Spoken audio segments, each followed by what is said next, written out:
नमस्कार दोस्तों, स्वागत है आपका डिजिफ्लाई चैनल पर जहां आपकी टीचिंग एग्जाम की तैयारी होती है स्मार्ट तरीके से। आज हम बात करने वाले हैं गणित शिक्षण मैथमेटिकल पेडागोजी के उन टॉप 23 मोस्ट रिपीटेड एमसीक्यूज की जो बार बार पूछे जाते हैं, जैसे C TET, KVS, D triple S B, UP TET, REET, H TET और सभी टीचिंग एग्जाम्स में। अगर आप चाहते हैं कि इस बार गणित शिक्षण का कोई भी प्रश्न आपसे ना छूटे तो यह वीडियो आपके लिए बेहद खास होने वाली है दोस्तों। और वीडियो को अंत तक जरूर देखें क्योंकि अंत में मैं आपको बताऊंगा ऐसा ट्रिकी क्वेश्चन जो पेपर में पक्का फंसेगा। तो चलिए दोस्तों, अब शुरू करते हैं आज की हमारी गणित शिक्षण की सुपर क्लास, जहां हम देखने वाले हैं टॉप 23 मोस्ट रिपीटेड एमसीक्यूज जो लगभग हर टीचिंग एग्जाम में दोहराए जाते हैं। याद रखिए, हर प्रश्न सिर्फ याद करने के लिए नहीं है बल्कि समझने के लिए है, और वो क्यों सही है, वही उत्तर सही है। मैं हर प्रश्न के साथ आपको दूंगा संक्षिप्त व्याख्या ताकि कॉन्सेप्ट बिल्कुल क्लियर हो जाए। तो ध्यान से सुनिए और वीडियो को बीच में स्किप मत कीजिए। चलिए अब बिना देर किए आइए शुरुआत करते हैं क्वेश्चन नंबर 1 से। स्कूली विषयों में सर्वाधिक जोर डॉट डॉट डॉट सीखने से जुड़ा है। ऑप्शन ए है अंग्रेजी, ऑप्शन बी है सामाजिक विज्ञान, ऑप्शन सी है गणित और ऑप्शन डी है आपका विज्ञान। तो क्या होगा इसका राइट आंसर, जरा सोचिएगा। स्कूली विषयों में सर्वाधिक जोर जो है वो गणित सीखने से जुड़ा है। ऑप्शन सी यहाँ पे राइट आंसर होगा। क्या होगा?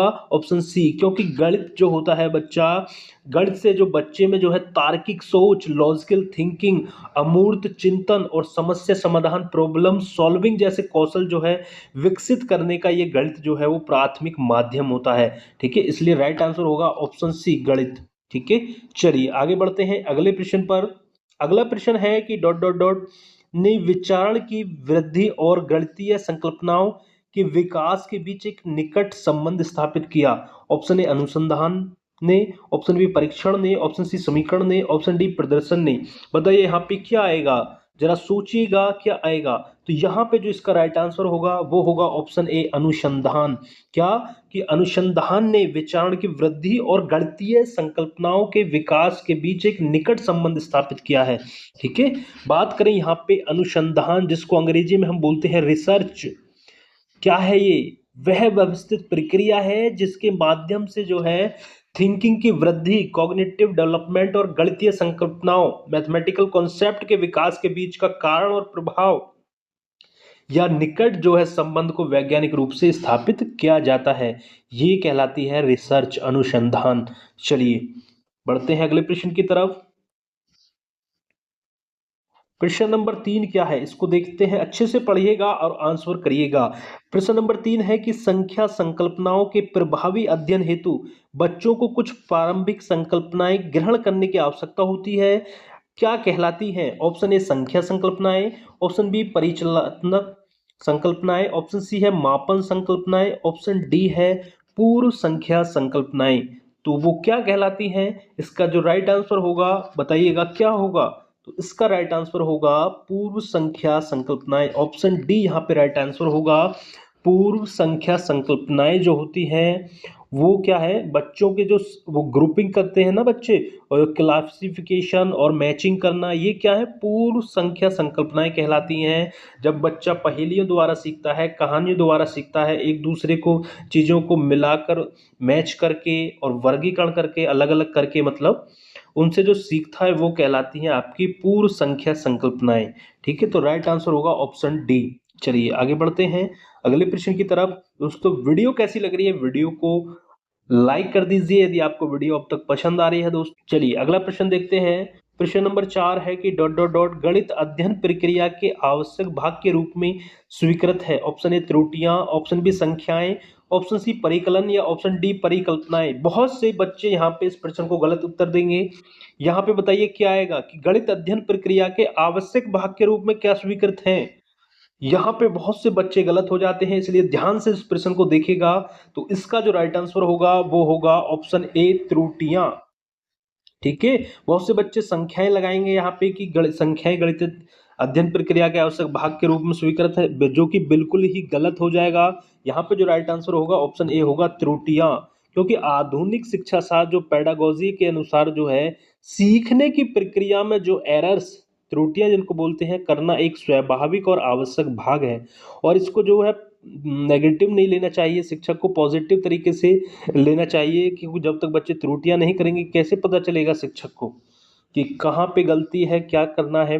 ठीक है, बच्चे की वर्तमान समझ और उसके विचारों को दर्शाती हैं। ठीक है, जो शिक्षक को क्या है, निदानात्मक जानकारी, डायग्नोस्टिक इंफॉर्मेशन प्रदान करती है। तो ऑप्शन ए यहाँ पे राइट आंसर होगा। चलिए आगे बढ़ते हैं अगले प्रश्न की तरफ। प्रश्न नंबर 5 है, यह कह सकते हैं कि गणित में सत्य को डॉट डॉट डॉट के साथ स्थापित किया जा सकता है। ऑप्शन ए तर्क, ऑप्शन बी सूत्र, ऑप्शन सी अवधारणा, ऑप्शन डी समीकरण। यहाँ पे क्या होगा राइट आंसर? यह कह सकते हैं कि गणित में सत्य को तर्क के साथ स्थापित किया जा सकता है। ऑप्शन ए यहाँ पे राइट आंसर होगा, तर्क के साथ। ठीक है, लॉजिक के साथ तर्क और प्रमाण जो है, प्रमाण जो होता है, प्रूफ का जो है उपयोग यहाँ पे किया जाता है गणित में। तो सूत्र करें, बात करें, सूत्र, अवधारणा और समीकरण जो होती है केवल तर्क के परिणाम होते हैं। ये क्या होते हैं? परिणाम होते हैं। तो राइट आंसर जो होगा ऑप्शन ए होगा, तर्क। ठीक है, चलिए आगे बढ़ते हैं अगले प्रश्न पर।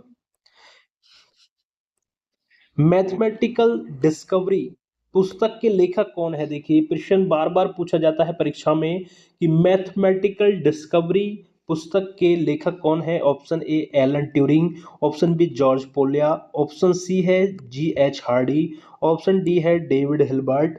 बताइए यहाँ पे क्या होगा राइट आंसर? तो इसका जो राइट आंसर होगा वो होगा जॉर्ज पोलिया। ठीक है, मैथमेटिकल डिस्कवरी। जॉर्ज पोलिया जो थे हंगरी के एक प्रसिद्ध गणितज्ञ थे। इन्होंने और भी पुस्तक लिखी जैसे कि हाउ टू सॉल्व इट, ठीक है, और मैथमेटिकल डिस्कवरी।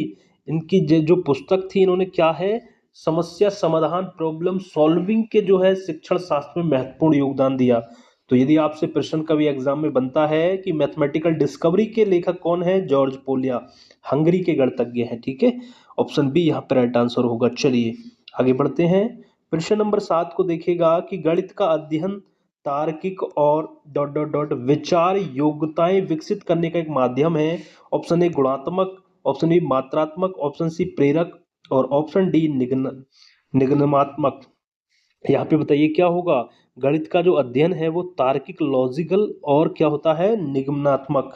क्या होता है? तार्किक, लॉजिकल और डिडक्टिव, निगमनात्मक होता है। ऑप्शन डी यहाँ पे राइट आंसर होगा। ठीक है, ध्यान रखेंगे। चलिए आगे बढ़ते हैं। एक भी प्रश्न दोस्तों ऐसा नहीं है जो इम्पोर्टेंट नहीं है परीक्षा की दृष्टि से। यहाँ पे आपके लिए मैं छांट छांट के प्रश्न लाया हूँ जो बार बार परीक्षाओं में पूछे गए हैं, जो बार बार पूछे जाते हैं। प्रश्न नंबर 8 है कि गणित में लेखन को शामिल करने की एक रणनीति है। गणित में लेखन को जो है शामिल करने की एक रणनीति है। ऑप्शन ए पाठ्यक्रम को समय पर पूरा करना, परीक्षा और परीक्षण प्रारूप से परिचित होना, लिखने से पहले विद्यार्थियों द्वारा उनके विचारों पर चर्चा करना, या ऑप्शन डी अर्थपूर्ण प्रत्यक्ष अनुभव उपलब्ध कराना। देखिए यहाँ पे प्रश्न क्या कह रहा है कि गणित में लेखन को शामिल करना है। तो वो रणनीति किस तरीके की रणनीति, मतलब आप गणित की शिक्षा में, गणित शिक्षण में लेखन को शामिल करते हैं, लेखन को, तो वो कौन सी रणनीति है, तो क्यों करते हैं? तो इसका जो राइट आंसर होगा कि लिखने से पहले विद्यार्थियों द्वारा उनके विचारों पर चर्चा करना। ऑप्शन सी यहाँ पे राइट आंसर होगा। ठीक है, चलिए ध्यान रखना है इसको। आगे बढ़ते हैं, क्योंकि यहाँ पे देखिए केवल उत्तर जो है, गणित में जो लिखने का उद्देश्य केवल उत्तर दर्ज करना नहीं है बल्कि विचारों को स्पष्ट करना होता है।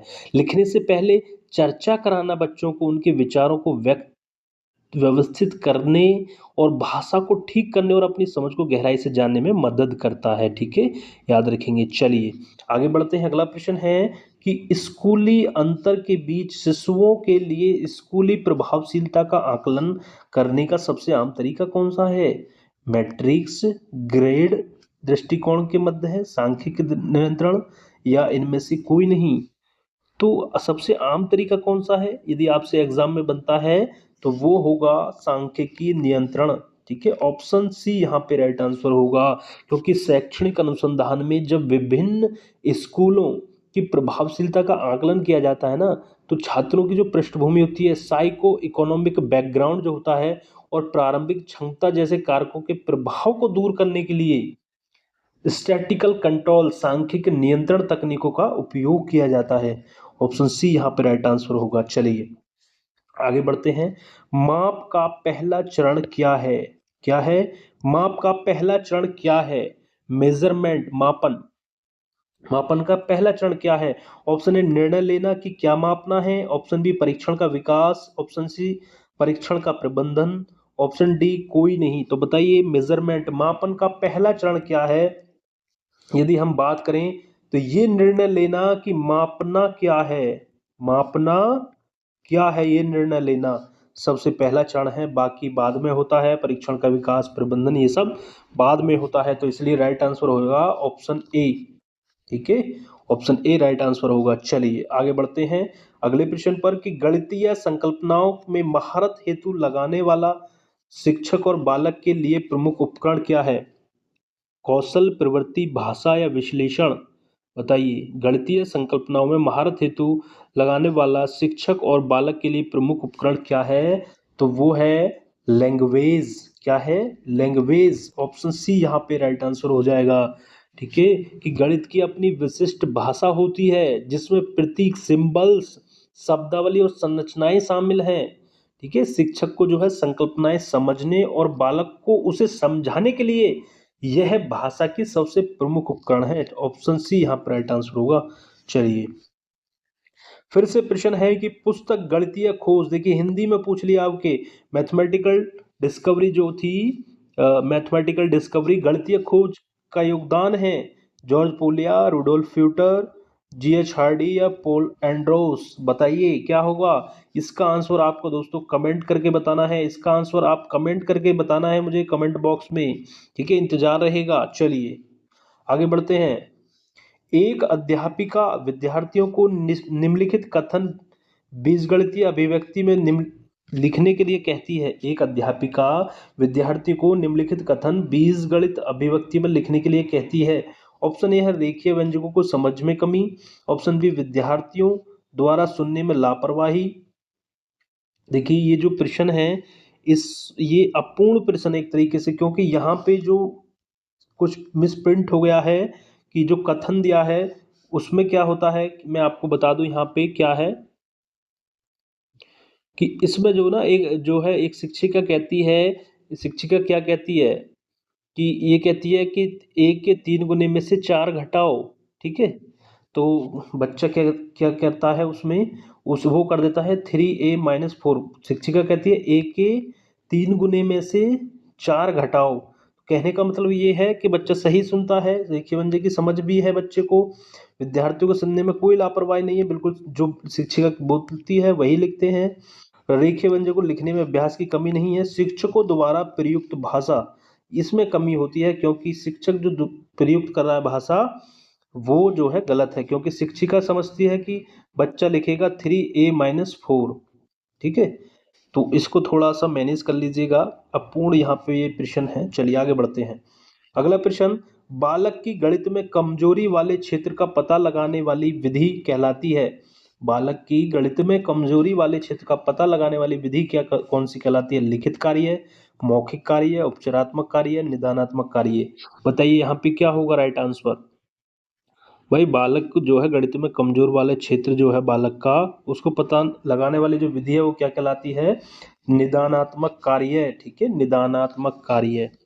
और पता लगाकर उसको सही करना, उसका उपचार करना, उसे कहते हैं उपचारात्मक। तो इस प्रश्न के आंसर जो होगा वो निदानात्मक कार्य होगा। ठीक है, चलिए आगे बढ़ते हैं। प्रश्न नंबर 15 है कि गणित में गणना संबंधी कौशलों को बढ़ाया जा सकता है केवल संकल्पनात्मक ज्ञान देकर, केवल एल्गोरिथम का वर्णन करके, कक्षा में क्रियाशील गतिविधियों का आयोजन करके, या ऑप्शन डी है संकल्पनाओं और प्रक्रियाओं को स्पष्ट करने के बाद अधिक से अधिक अभ्यास करके? तो बताइए क्या होगा यहाँ पे राइट आंसर? तो ऑप्शन डी राइट आंसर होगा, अधिक से अधिक अभ्यास करके। ठीक है, गणित क्या कहता है? अधिक से अधिक अभ्यास करके। ऑप्शन डी यहाँ पे राइट आंसर हो जाएगा। चलिए आगे बढ़ते हैं कि एक अध्यापिका विद्यार्थियों को दी गई संख्याओं के समूह में से पूर्ण वर्ग संख्या पर गोला करने को कहती है।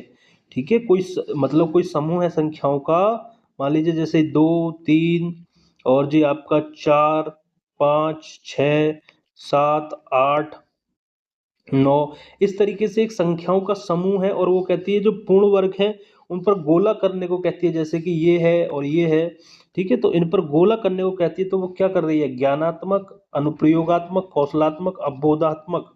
बताइए वहां पे किस तरीके का वहां पे उद्देश्य है, बताइए इसका उद्देश्य क्या है, यहाँ पे आपसे पूछा है। तो उद्देश्य क्या है, अवबोधनात्मक। ऑप्शन डी यहाँ पे राइट आंसर होगा, क्योंकि संख्याओं को केवल याद रखना ज्ञानात्मक उद्देश्य होता है, लेकिन किसी समूह में से पूर्ण वर्ग संख्याओं को पहचानना, उन पर गोला करना, उनके गुणों की समझ को दर्शाता है। और गुणों को पहचानने और वर्गीकृत करने की जो योग्यता है ना, वो अवबोधनात्मक कॉम्प्रिहेंशन उद्देश्य के अंतर्गत आती है। तो ऑप्शन डी यहाँ पे राइट आंसर होगा। चलिए आगे बढ़ते हैं। श्रव्य भाषाई ऑडियो लिंगुअल पद्धति डॉट डॉट डॉट को त्वरित ग्रहण करने में फलित होती है। पढ़ने और बोलने का कौशल, पढ़ने और सुनने का कौशल, बोलने और सुनने का कौशल, या लिखने और पढ़ने का कौशल। बताइए श्रव्य भाषाई ऑडियो लिंगुअल मेथड, एएलएम जिसको बोलते हैं, इसको सेना पद्धति, एएलएम बोलते हैं, इसको सेना पद्धति भी कहते हैं। क्या कहते हैं, सेना पद्धति भी इसको कहते हैं। तो ये किसके लिए जो है फलित होती है, आपको बताना है। तो ये होती है बोलने और सुनने के कौशल में फलित होती है, ठीक है। ऑप्शन सी यहाँ पे राइट आंसर होगा, बोलना और सुनना। क्योंकि देखिए श्रव्य भाषाई पद्धति जो एएलएम का विकास था ना, वो द्वितीय विश्व युद्ध के दौरान जो है सैनिकों को त्वरित रूप से विदेशी भाषाएं में मौखिक संचार के लिए प्रशिक्षित करने हेतु किया गया था। और यह मुख्य रूप से सुनने और बोलने के जो कौशल पर जोर देती है, ठीक है, सुनने और बोलने। चलिए आगे बढ़ते हैं अगले प्रश्न पर। वीडियो कैसी लग रही है दोस्तों, वीडियो को लाइक जरूर कर दीजिएगा, चैनल पर नए हैं तो चैनल को सब्सक्राइब कर लें और ज़्यादा से ज़्यादा लोगों तक वीडियो को शेयर करें। चलिए 18वां प्रश्न, भाषा में कौशल सीखने का क्रम कौन सा होता है। देखिए क्रम पूछ लिया है, हालांकि चारों जो है यहाँ पे भाषा के जो कौशल होते हैं वो चार होते हैं। कौन कौन से, LSRW, ट्रिक से याद कर लीजिएगा। देखिए ये प्रश्न है, वो वही प्रश्न है जिसकी मैं बात कर रहा था शुरू में, जो बार बार परीक्षाओं में पूछा जाता है, एक ट्रिकी क्वेश्चन। तो इसको आप याद रखेंगे, भाषा के कौशल कितने होते हैं, चार, और उनका सही क्रम क्या होता है, इसकी ट्रिक होती है LSRW। LSRW इसको याद कर लीजिएगा। ये ट्रिक होती है कि सबसे पहले बच्चा क्या करता है, लिसनिंग, सुनता है, ठीक है, फिर स्पीकिंग, बोलना, फिर क्या है, रीडिंग, पढ़ना, और फिर राइटिंग, लिखना। तो इसलिए ऑप्शन ए यहाँ पर राइट आंसर हो जाएगा, ठीक है। ये प्रश्न है जो बार बार परीक्षाओं में पूछा जाता है। चलिए आगे बढ़ते हैं अगले प्रश्न की तरफ। उच्च प्राथमिक स्तर पर बीजगणित पढ़ाने हेतु सबसे उपयुक्त शिक्षण विधि कौन सी है। प्रायोगिक विधि, आगमन विधि, समीकरण विधि, खेल विधि। बताइए जब बीजगणित पढ़ाएंगे आप उच्च प्राथमिक स्तर पर, तो सबसे उपयुक्त विधि जो मानी जाती है वो आपकी आगमन विधि मानी जाती है, विशिष्ट से सामान्य की ओर, विशिष्ट से सामान्य की ओर, अर्थात उदाहरण, आगमन विधि मतलब उदाहरण से नियम की ओर, उदाहरण से सूत्र की ओर।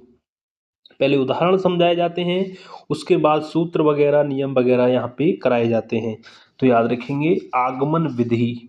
चलिए अगला प्रश्न है, प्रश्न नंबर 20 है कि निम्नलिखित में से कौन सा गणित में अर्थपूर्ण ज्ञान प्राप्ति का सिद्धांत नहीं है।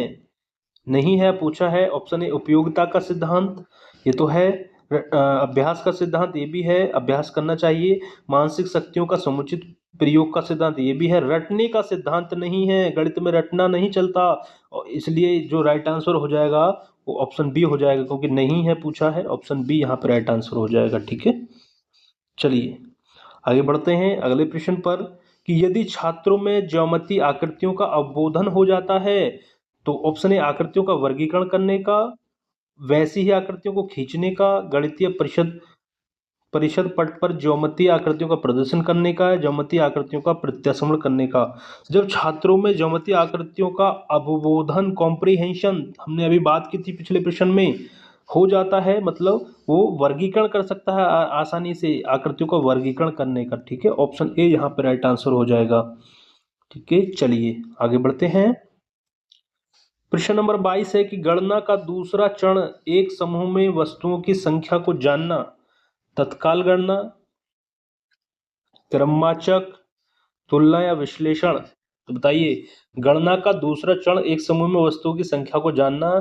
यह पहलू जो है किसके नाम से जाना जाता है? तत्काल गणना करने के नाम से। ऑप्शन ए यहाँ पे, जैसे कोई बच्चा उन्हें बिना गिने जैसे कह देता है ना, देख करके 3 हैं 4 हैं ये बता देता है, वो क्या कहलाती है? तत्काल गणना।